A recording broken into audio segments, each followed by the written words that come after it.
Hello? We're waiting, John. Waiting for what? No, wait. Who even is this? Bullets, John. Bring us your bullets. And your love. How did you get this number? It doesn't matter, John. You promised us your review. So make it before we make you. Is that a threat? Take it however you want to. My great uncle was a cop. I have connections. I will find you. Can you just make the video? It would be a whole lot easier. Wait a second. Hannah? Don't forget to do MCR rank too. Bye!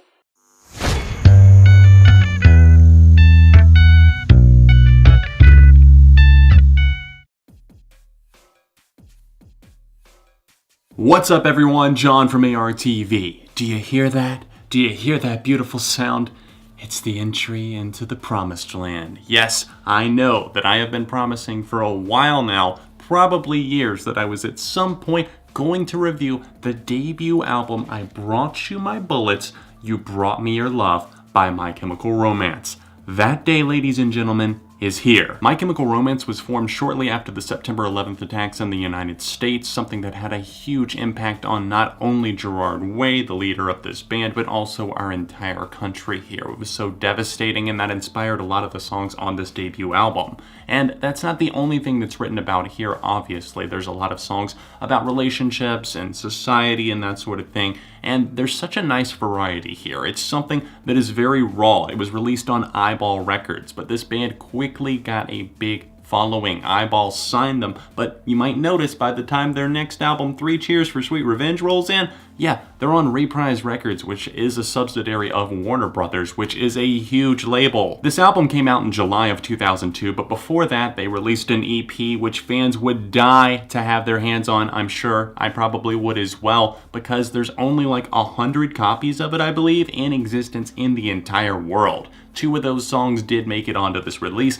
one of those being Vampires Will Never Hurt You, and the other being This Is the Best Day Ever. There was also a cover song on there, but unfortunately, most people don't have that. It was a Jack the Ripper cover, and I would definitely love to own that someday, just don't think it'll ever happen. There's 2 songs most people know from this release, so let's talk about those first. Honey, This Mirror Isn't Big Enough for the Two of Us. That was one of the first songs that I ever heard from the band, and also Vampires Will Never Hurt You. Honey was something that I heard on Fuse in 2004-2005, right when I first started getting into music, right around the 3 Cheers era. Fuse would play this loaded block where they would actually play an entire half hour of music videos from a certain band, and they did that for My Chem one day, and I was blown away by the change in sound, because even then I could tell it was more rough around the edges. And I love Honey, This Mirror. It's such a good song. It's something where he's talking about pills, drugs, alcohol, the effects and everything that it has and the turmoil that it can cause, and he seems so manic with his performance here. The guitars are loud, shrieking, and his vocals are commanded, but at the same time reckless, and I love that dangerous feel that I get when listening to a song like this. Vampires Will Never Hurt You, on the other hand, has a totally different approach to the musical style. It's something that right after that, we get something that mellows out a bit,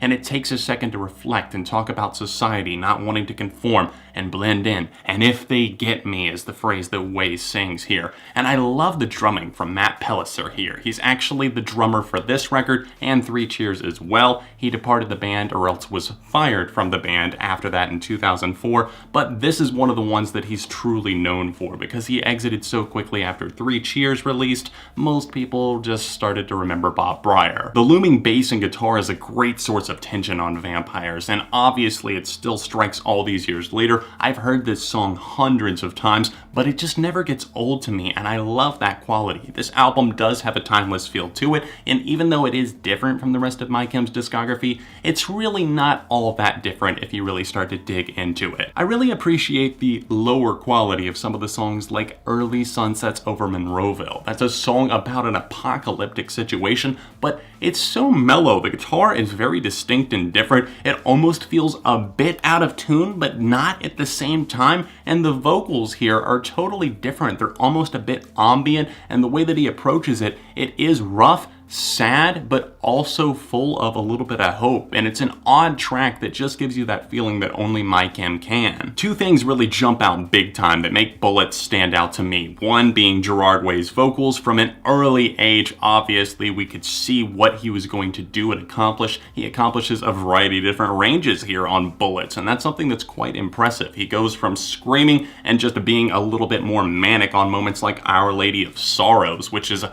fantastic song, obviously. And then, of course, we've got something like Early Sunsets that I already mentioned, and even Demolition Lovers. At the end of that song, and really all throughout, he shows a nice range and variety. And the second thing that I wanted to mention is Ray Toro as a guitarist here. I love the feel that he adds to a lot of these songs, whether it be darkness or just kind of a noise wall that hits you and smacks you upside the head. There's a lot of surprises packed into this release that not as many people know about. Headfirst for Halos is a great example of what My Chemical Romance was showing early on, with their sense for catchiness. The guitars there have a nice little opening moment, and right around the 48-second mark, they burst into it. It's just like kicking down the door and storming the castle. This song is so much fun. It's just a burst of energy, and it's something that I really feel like claimed that spot early on in their hearts for their love for a mix between pop, punk, maybe something more theatric, alternative rock, emo, whatever you want to label it as. They had a nice chemistry about them. They could mix things, and it actually worked. My Chemical Romance would not be My Chemical Romance without the song Skylines and Turnstiles. This was the first song Gerard ever wrote for the band. It was inspired by the 9/11 attacks,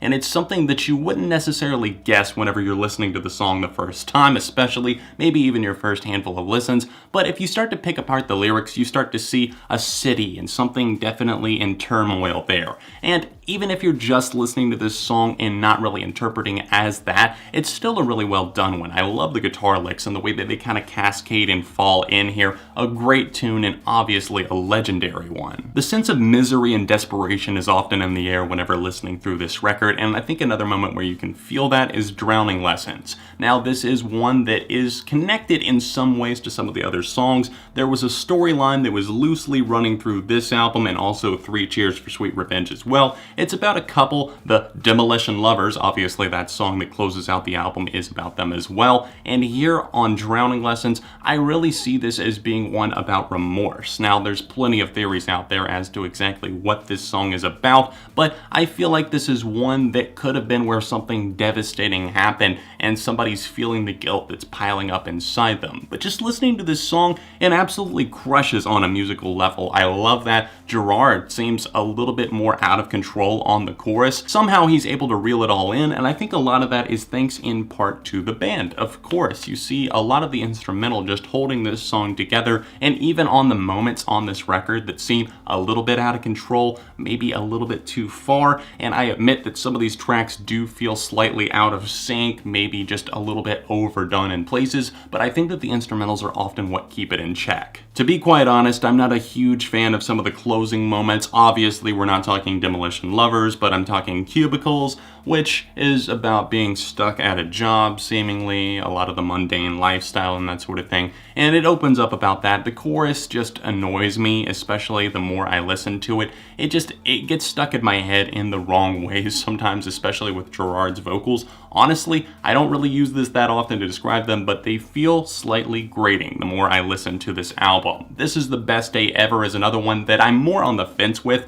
I will say it's a good song, definitely, but I don't feel like it's one of the band's best. Now hold the phone if you thought I was gonna leave without talking about Demolition Lovers. This song is an absolute gem, a classic that rounds out a very solid debut album for a band that was obviously going to go on and take over the world. My Chemical Romance with Demolition Lovers open it up with a very slow and nuanced feel, and I like Gerard's vocals. They're different from what you've seen on this record. Obviously, they might be slightly in line with something like Vampires, but that's a good comparison to make because I love that song because it does stand out in that department. Now this song, as it progresses, adds in a few extra tricks, and once you get to that little guitar breakdown and the way that those guitars just absolutely slice in, it's a slice of heaven, to be quite honest. As I listen through a song like this, even though it is 6 minutes long, it doesn't feel that at all. It's something that's a breeze to listen to because you get lost in the absolute euphoria of the song.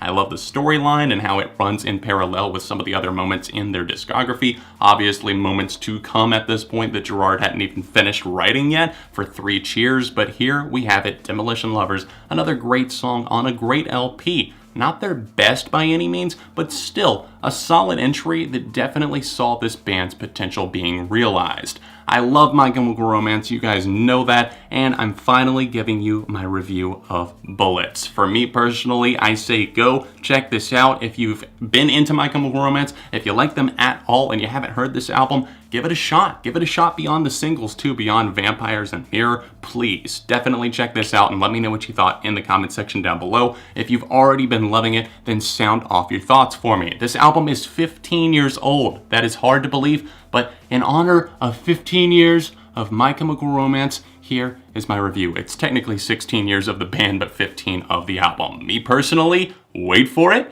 Wait for it. You've been waiting a long time. I'm gonna give this a strong 4 out of 5. Thank you for being patient with me through all the jokes where I talked about, oh, every time someone comments, if you're gonna review Bullets, it delays another month and that sort of thing. Thank you for being patient. I wanted to wait until I was inspired to review this record, and right around Halloween, obviously whenever I'm releasing this video, it seems right. I get into My Chemical Romance a lot this time of the year, so I'm excited to be reviewing this for you guys. Please help me get this video to 1,000 likes. Show me that you enjoyed it, and I do have another My Chem themed video coming this weekend on SOS, or if this is in the future, go check it out. I'll probably put an annotation at the end of the video. For now, you can check out another My Chem themed video right over here. Another recent review on the channel, perhaps, right over here. Actually, I'll put my top 10 My Chem. My Patreon is over in the corner if you are able to support me on a monthly basis, and all of my socials will be stuffed in the description down below. Other than that, I'll see you very soon right here on ARTV.